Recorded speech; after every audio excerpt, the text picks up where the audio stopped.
super excited to have this conversation and facilitate an amazing, hoping, inspiring, and motivating conversation for you all to help you get unstuck or get started in your talent intelligence journey. If I haven't had the pleasure of meeting you, I'm Betsy Summers. I'm a principal analyst at Forrester Research. I cover a lot of elements within the future of work. I talk about how the workforce is changing, how the workplace is changing, leadership, change leadership, culture, and a lot recently about AI. Skills intelligence, task intelligence, how we can move and shift and also motivate our workforce for the future. I wanted to ground us because I am kind of known for a more pragmatic and practical approach to the future of work. I wanted to talk first about definitions. We're talking about talent intelligence, and I think it would help just to start with what are we talking about? What is talent intelligence? 3 years ago, when I started researching talent intelligence, I had a pretty expansive view that was not very popular in the market. At that time, talent intelligence was more about labor market insights and a more global, high-level, more theoretical approach about what talent was available where and how much it would cost. I was starting to put together a hypothesis that actually talent intelligence was a lot of the data and insights that you could collect about your workforce, not just the skills, not just the interests and aspirations, the capacity they had, but all of it together so that we could actually try to serve and enrich and manage an experience at work that was ultimately mutually beneficial between the employee and the workplace and the organizational leaders as they go through this seamless, fluid employee experience of picking up new work, onboarding to new work, getting feedback or some kind of appraisal about that work, and then getting rewarded for the work, and then starting that journey over again. We need a collective and very expansive data lake for those insights. This is big. This is hard. This is a lot to take on, and no organization can do all of this at once. And so I am delighted to introduce to you and invite to the stage 2 leaders who are on this journey to talk about how they got started with this vision, how they got started putting things together. So I'd love to introduce Tina Gupta. She's a Senior Vice President of Talent Management at New York Life Insurance. And Jen Sharp. Yeah, coming with the crowd, Vice President of Talent Acquisition and Talent Development. Did I get both of your titles? Thank you. Awesome. So I have had the pleasure of getting to know them across the last few weeks, and I'm so excited to give you a sneak peek into their huge brains and everything that they have done for their organizations over the past few years. I wanted to start with just kind of setting the context. Could you just tell us more about your role and just the number of employees that you have at each of your organizations so we can kind of get the grounding first? Sure, I can go first. Thanks, Betsy. So Symetra is an organization that's based in Bellevue, Washington, and we used to refer to ourselves as the 60-year-old startup because we were continually reinventing ourselves in the financial services space. So while we're about 2,700 employees and definitely in a highly regulated industry, but we also are small enough that we have the opportunity to experiment and try things, and so that I think is one thing that is really special about us. Great, and I'm from New York Life Insurance. Despite the accent, this isn't an AI bot. This is really me with a British accent this time. We have 12,500 agents and 12,500 employees. So we're kind of a unique structure. We have to care for both sides of the house. It's kind of what are we doing with our home office employees and the more core talent and HR folks and the ones that you're probably more used to. But then we have this agent population who are more independent contractors, and they tend to have very different needs and different wants. And so we manage them somewhat separately, but we still care for them under our roof. And I've been at the company for 2 years and have been driving a ton of change and transformational efforts, which we'll spend some time talking about. Great. Before we go back in time to how it started, I want to ask about where you are now in your journey so we can kind of see how far you've come. We have slides to support both of these journeys, but Jen, I want to start with you. Can you talk us through where you are now with talent intelligence and Eightfold? Yeah. So our journey, it's kind of interesting getting to know Tina, because I think while we come from similar industries, I think our journeys are actually quite different. And so our journey really started, where we're at today is we've implemented both talent management and talent acquisition as of about 2.5 years ago is when we went live. And what we're finding is we have high adoption.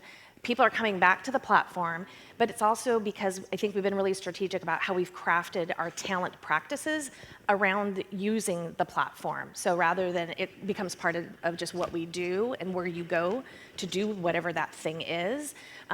But it definitely, we did, and maybe Betsy, if we can just go to that. It's not very fancy, but it kind of tells the story. The talent intelligence platform component was just one of the broader components around the Future of Work initiative. And so definitely, I know that's what we're here to talk about today, but I think I also wanted to just ground for people who are in the talent practices is that there's a lot that goes around there, and then how do you sort of just embed that into the way in the flow of work? And that's what we're really trying to do at Symetra. What about you, Tina? Yeah, so we have been just actually somewhat newer. We launched the product in December, and we're piloting it with a few small groups. And we launched our talent acquisition module in January, so we have the talent management and talent acquisition. But we are kind of phasing our approach and our rollout. So we're taking some time to figure out how do we get our data a little bit better, and we'll spend some time talking about that. Because we want the experience to be really world-class for our employees. We don't want them to go in and say, well, this didn't work for me and I'm checked out. So a lot of our time is spent right now on the next few months of our rollout. We go to the enterprise in July. So and I think our next slide might be on the cultural norms as they're coming up, because I can talk a little bit about like how we're thinking about it slightly differently, which is, let's just get started. Let's get it out there. Let's turn it on. Let's get people using the tool. Let's get people excited about the TA component, because that has been really, a great part of the journey. And then we can start to like introduce the other layers as we get more and more sophisticated, and can talk a little bit about our principles in a few slides' time. Yeah. So one of the things that came up during our conversation was the difference in the triggering event, or like the why now. Why are we doing this now? That you both had very different approaches in why this is important and why you wanted to start looking into, Jen, for you, like the future of work and supporting Symetra, and then for you, Tina, supporting this huge workforce transformation and change initiative that you wanted to bring out. Could you tell us a little bit more about that? And Tina, I'll start with you. Just why were you brought into New York Life at the beginning, and what did you find when you got there? Oh God, this is a story over a glass of wine, really. But it's been a fascinating journey. I mean, the insurance industry is going through huge transformation and disruption. It's a traditionally quite old school, not quick to modernize with technology. We can relate on some of these things, but also like the whole workforce is going through transformation as well. So we're feeling all of those pieces of pressure. So we had a new CEO appointed just over about 3 years ago now. And I think he recognized really quickly that we need to bring in new skills, new behaviors, new expectations of our employees. And so that was where he hired me. My background is very much leading companies through massive transformation. And I thought, this is going to be great. It's going to be really slow moving. I'll be able to put my feet up and slowly get things going. But I think what I realized is I've walked into the eye of a massive storm that has only been accelerated by the emergence of AI and the pace by which we're having to really rethink and innovate. So one of the first things that I really said to my CEO was, I can't tell you a thing about the workforce today. I'm looking around, looking at the data, and it's inconsistent, it's sporadic, and I'm really unsure on who's doing what and where we need them to be going. And so that was where we started our relationship with Eightfold. Like, it's all about the data. I just want to get my hands on data. Tell me about my employees, and then I can tell you where we're going to be investing, and we can make some data-informed talent decisions. And before that, it was very, we'll just move in that general direction. I was like, no, I need the data. I need to do this with fact. I love that, the speed at which you were working with that and how quickly you made that decision to then partner with Eightfold, but just look to market to find that data. I think that's super important because all of this is a data conversation at the bottom of it. Jen, I'd love to hear your evolution into and almost the building up of the business case and realizing that you needed to invest in this. Could you tell us your story, how you started out? Yeah, I'll try to stick with the short version. 2019, Symetra, for the first time, rolled out a strategy. And again, we're like 60-plus-year-old company, which sounds kind of weird, but each of our divisions always had a strategy, but they really operated in silos. And so when our CEO said, I really want to have a cohesive strategy, so a lot of work went into that, and it was Symetra Empowers, and we have 6 pillars. I'm not going to go through all of them, but specifically for the Symetra Empowers employee, we, in that strategy, we oriented around 3 sort of sub-pillars, and it was culture, employer of choice, and future-proofed workforce. And that was 2019, and we all kind of looked at each other like, we built it together, co-authored it, and then we said, now we need to figure out how we're going to do this. And so that was really, I think, for us, the catalyst. And then the path is absolutely not linear at all. I think that, in the midst of that, we rolled this out to our AVPs right after COVID hit, and we were all, it was cute. We were going to be home for 2 weeks, and so we flipped it to virtual, and isn't that fun? And then we never went back. In that evolution as well of the strategy, now we're 5 years, 6 years in, we also decided to be a remote-first organization. So we actually, our employees, we do have a couple offices still, but we've really flipped to more of an event space versus cubes and that sort of thing. So we've really had to reinvent ourselves. And I think having Symetra Empowers, and specifically having Symetra Empowers employees, has really been our North Star to be able to build from there. But I would say the path to getting there, when we were going through the RFP process and looking at, I'll be honest, some of the players we considered don't exist anymore. And so when you're getting into, and again, being in a more conservative kind of, that's our company's, what we do is manage risk.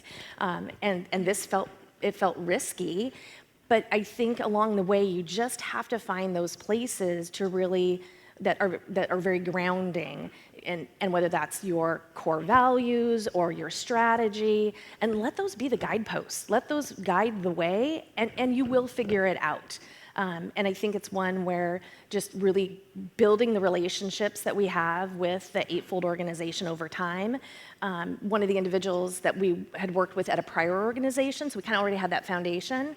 Thank you, KDM. And that was really helpful as well. But it was definitely a non-linear path to get there. Yeah, I love that you mentioned the guideposts, which leads me to that guiding principles conversation where every organization I talk to has some list of really important values or guiding principles that help ground them, to your point, when things start to either the questions start to get a little heavy, or because this hasn't been done before, you need something to help ground you. I'd love to understand what were your guiding principles. And so, Jen, I'll start with you since you talked about the empowers piece. But how did that factor into guiding you through and kind of guiding your path forward, especially with building a business case around it? Yeah, well, it's a great question too, because one of we do have core values, and we have something called value, transparency, and sustainability, VTS. When we're talking, it's less internal and it's more external with our customers, and we've had that for probably the last 10 to 12 years, and that's, I think, where when and especially with AI. It's even different today than it was when we started our journey there too, but being able to trust, being able to say, that at the end of the day, the human's still going to make the decision, but we want to be transparent We want to know what the data, where is the data, how is it informing? And that was one thing where I felt our partners at Eightfold, as I have my law department asking these questions, and I'm like, let me introduce you. Because it was very new, and we've all had to upskill ourselves along this path. And it's a little bit like we were talking before, is that sometimes you just have to get going. I use an analogy, I don't snow ski anymore, but I started later in life, which is not a good idea if you're going to snow ski. Like, start your kids young, please. But I'd be up at my husband be zipping down, and I'm standing at the top of the hill going, oh, whoever thought this was a good idea to put, boards on your feet and go down. But once you get going, that first turn or two, you're like, oh, I got this. And I think that's a lot of times you just have to go.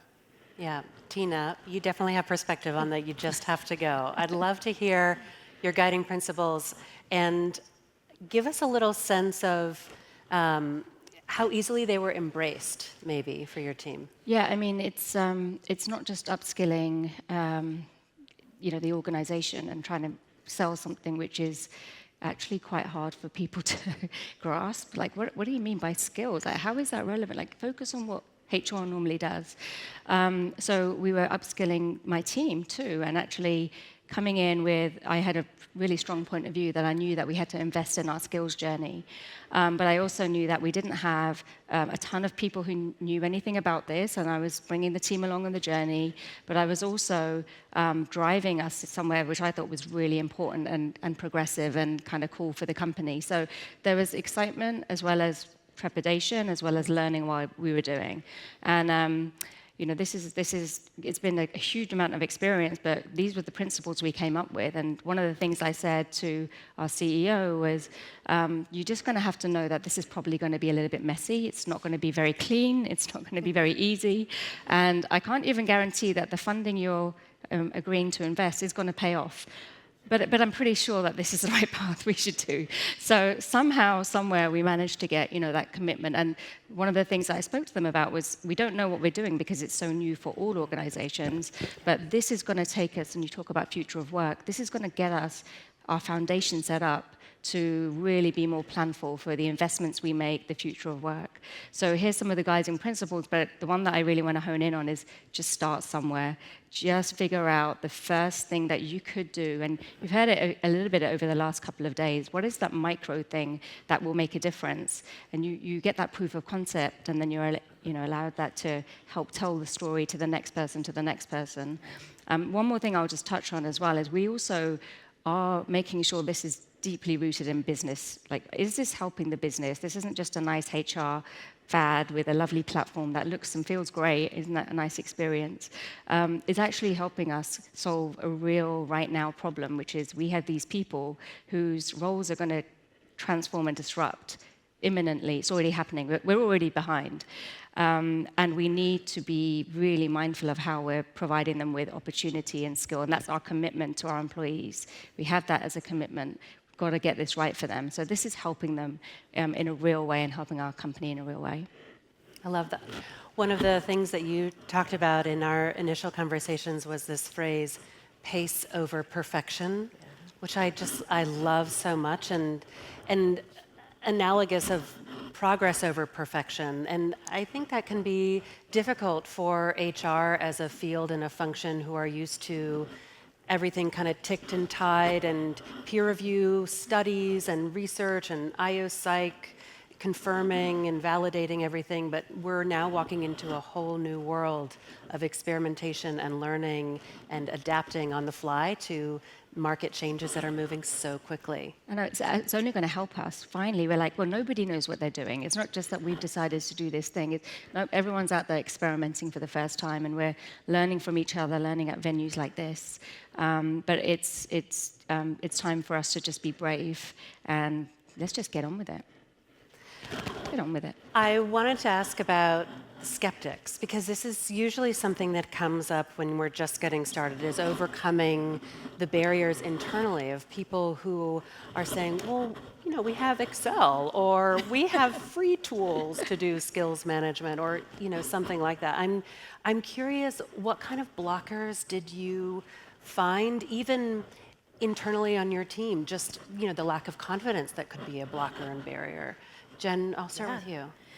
it's funny when you said the spreadsheets. I think our CFO is still like, "You're sure you can't just use Excel for that?" And I think it was because we did it in a more organic way. When I reference, and I love that you have empower employees on your slide too, if you're in our stars. But when we were rolling out the strategy and we're starting to build, then like how are we going to do this around that?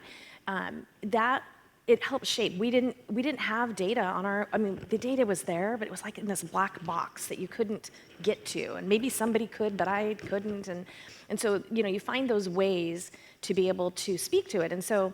Symetra started a process where we would every year basically come up with our enterprise priorities. And so I was working with a colleague, and my boss said, at the time it's called workforce capabilities. She's like, let's put workforce capabilities up, this kind of organic thing you guys are doing, as an enterprise priority. Well, we didn't get selected that year, but we did get selected. There was a high interest in it. So it kind of became something people then knew about, and we were working on when I would say the workforce capabilities, and they'd go, oh yeah, I've heard a little bit about that. Fast forward, we did get selected in the following year, which then led to I wouldn't say we got funding necessarily, but at least permission to start exploring and what that might look like. So again, it was part of that broader, we wanted to create, back to the future-proof workforce, is just build a framework that our managers in general could use to help predict what does that look like? Well, how do we do that? What do we forecast? And then to be able to start really, upskilling our employees. And this, again, was all before even Gen AI was on the scene. So we were very happy to have this in place. And really then it became, we knew we were going to need to have a technology enabler to be able to get there. But, internally, certainly skepticism, even people saying, not necessarily like, oh, we could use Excel, but not really understanding the benefits. And I have a tendency, and I know you're in the room, where I'm kind of the person who's like, this is amazing, this is so exciting, we're gonna do this. And then they go, oh, wait, how are we gonna do this? And so it is, a couple of the speakers earlier this morning really hit on change. Change. And I am not a change leadership practitioner, although I'm starting to act like one. It is so critical because somebody's appetite is going to be really different than yours. And so figuring out how do I help, what things do I need to do to get that person along on that journey? And it's going to be really different based on the individuals you're working with. So communication, all of that around it. Yeah, I love that. Not easy. And the change leadership is key, what's in it for them and making sure that that is built into the strategy from the start. I love that. Tina, what about you? Any skeptics? I mean, you were going fast on a workforce transformation train and also helping to push that train. Was there anyone who had to get off the tracks out of your way? Oh, Lord. Yes, so I think we still are, actually, and Anna's on my team is here, and she can attest to this. It's really hard to explain what we're actually doing here unless you're a HR practitioner or soak in this world, right? You get it. You say the word skills, everyone here knows what we're talking about, but trying to explain it to a business leader. So we just don't even talk about skills. In fact, we don't have the word, our initiative's called the Career Hub, and it's all about growth, and I'll share a little bit more about that in a moment. But we actually talk about, hey, you in finance, this is the thing that you've been asking us to do, and that's your problem. Well, this is going to help you with that. And the example for finance is they want to do more rotational programs. Oh, we can help you with that. Tech and data and AI, you know that we need to upskill and reskill your workforce. Well, finally, we have a tool that's going to help you with that. Don't worry about the other things. They don't care about let's say they didn't care about the gigs or they didn't. So we are just talking about what do they really need and trying to understand their problem.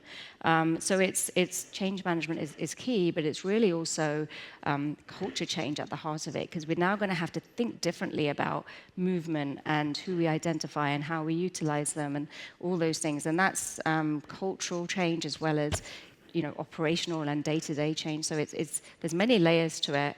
I would say there hasn't really been anyone who's been a hard no. It's more just, I'm not sure what this is and how to use it. So as we roll out to the enterprise, we piloted by purpose so we could learn and say, oh, this didn't resonate. People are confused by that. To HR, change the language. So we've really using that to help inform our enterprise launch in July. Yeah, I love that.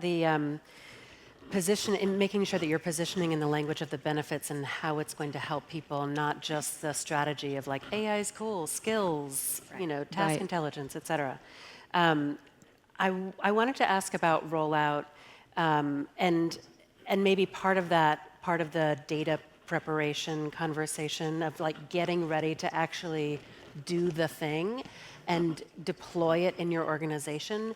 Could you walk us through how you started thinking through like the implementation and really making it work for the workforce groups? Tina, I'll start with you because you talked about, you're doing specific pilots right now. Right. Can you talk about why you're taking that approach and also how you prepared the data for this rollout? Yeah, I mean, the data is, oh God, it's a nightmare at New York Life. Like, really, we don't have a lot. So as we were looking at our job architecture, and that's a bad word, we know we all hate that work, but we know that we need that to be somewhat right to enable some of the features to work in the platform. So we were spending the next few months really investing a lot of time in getting the data right, but we didn't want to wait till we did that before we rolled out the platform and had some of the other benefits like the gigs or the internal talent acquisition features, the learning personalization. Like we're leaning into those, and that's really what we're highlighting. So then it gives us also a way to drum up excitement over the next few months. Like, hey, now we have this feature, and did you know we now have this feature? So it feels like something new and fresh, continuously evolving. But we do recognize that you've got to get the data right. It's with any tool. It says your output's only going to be as good as what you can put in.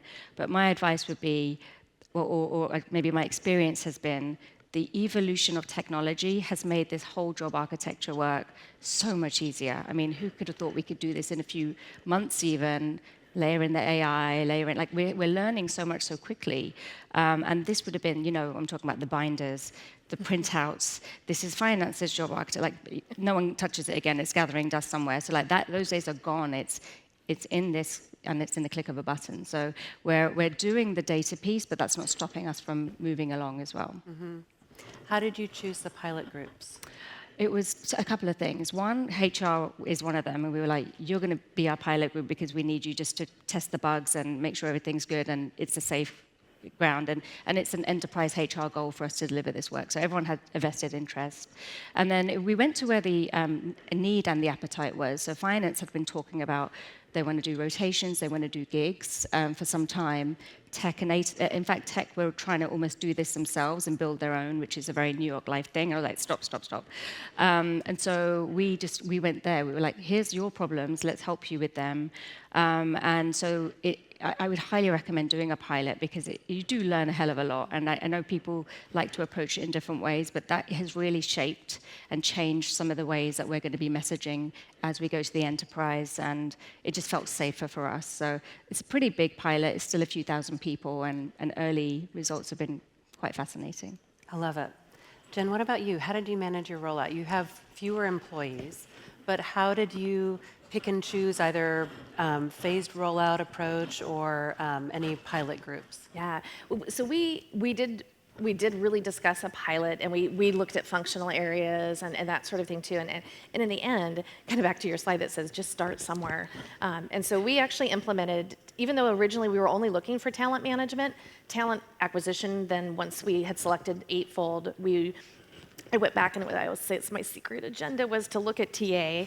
And then we ended up actually implementing TA first. And that, I think, just sort of smoothed the road. We had a lot of our HRIS struggled because it's an older architecture, we'll say. And so that was a challenge of trying to get this, new layered Eightfold TA to really work and to get there. So that was, I think, a really smart move. We learned a lot in that time frame. But in the meantime, like same as I think you described, we didn't stop on the talent management. We were doing things. Another work stream was working on that to be able to be ready for that launch then a couple of months later. So we did launch out 2,700 employees. It's a little bit easier than 12,000. So that goes back to, I think, having, and I really liked Tina's guiding principles specifically for this. I think that's something I would go back and say, do that, because that will help ground you. We had kind of higher level North Stars, but I think that's really helpful to do so that when you're in those places of, should we do a pilot? Do we roll it out to everybody? It helps guide you along the way. I love that guiding principles as one of the foundational kind of practical guides to getting started. Make sure that you have that. Since we're out of time, is there anything else that you want to share that we didn't get to talk about? Any advice for anyone who's kind of starting this or thinking about starting this? Yeah, I mean, I'll start. I would just say don't overthink it, because we do have this tendency to need to know all the answers as HR people. But think about COVID. We talked about remote workforce for many, many years. COVID hit, and suddenly overnight, we could make the remote workforce happen, like a miracle. How is that possible? We said this would never happen. This is a similar disruption. It's you could wait and try and talk and plan, but just get started and see what happens. And you can start small, you can start big, but get in there and get started. Love it. Yeah, and the only thing I would add to is the data, and it was actually really reassuring to hear that from multiple people. The data is never going to be perfect, and so figure out what is perfect enough, Right. and whether that's having to scale to do more of a pilot to really test and learn. Do that, but just try it. And our system's still learning. It's still getting smarter about our architecture and what levels mean, and it will get there. But it also you have to be a little patient with it and not expect perfection. Love it. Thank you so much. Thank you all for being such a great audience.